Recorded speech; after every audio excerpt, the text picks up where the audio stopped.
Lift.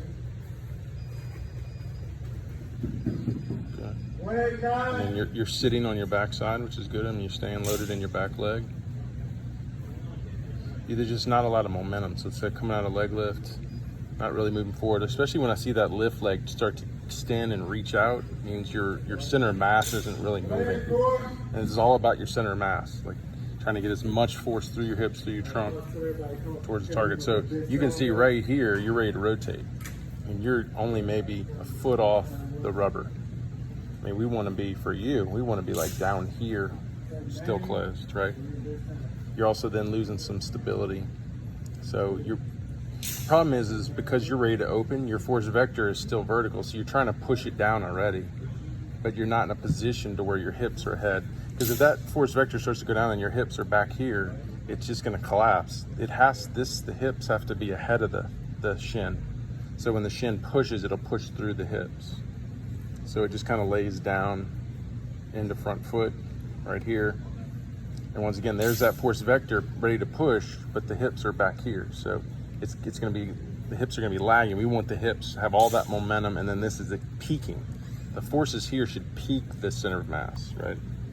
So you're hitting front foot. So what we're dealing with is not a lot of momentum, not a lot of force going on at that point. You're landing, your hips are closed. I like how your shoulders are closed though, but your hips aren't that open, but your shoulders are back and closed. We're just dealing, and you're a tall guy and you don't have a lot of momentum right now. So that's gonna be a challenge. So let's see, if we look at your kinematic sequencing, you can see it right there. Your hip, which is the red line, is wavy. So that means you started in rotation here with forces and then it just shut off, and now it's just drifting, because this is where your force vector landed down. There's lag between your hip and your shin, and now your hip is just drifting. And the thing is, if the hip is not really powering now, what's going to pull this around? Well, you can see at the point it dips, you can see your glove, the blue, starts to kick in and help out and help drive rotation a little bit. And then your hip comes around. And see, like I said, you did a good job of keeping your shoulders closed. So you got good separation.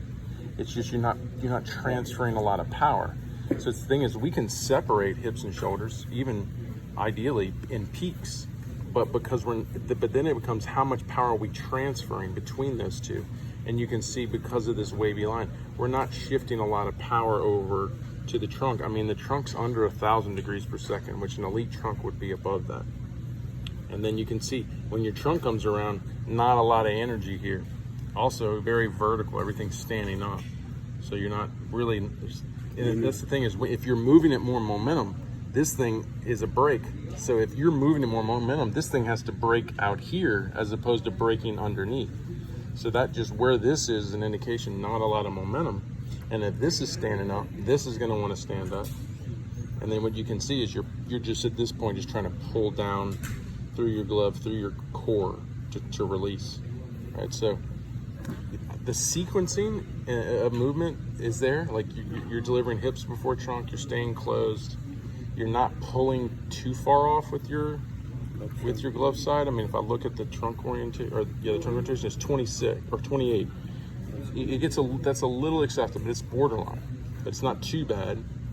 And then, but the thing is, not enough energy really to launch it and deliver it at the end. So at the end of the day, it's just you're running out of power through your delivery.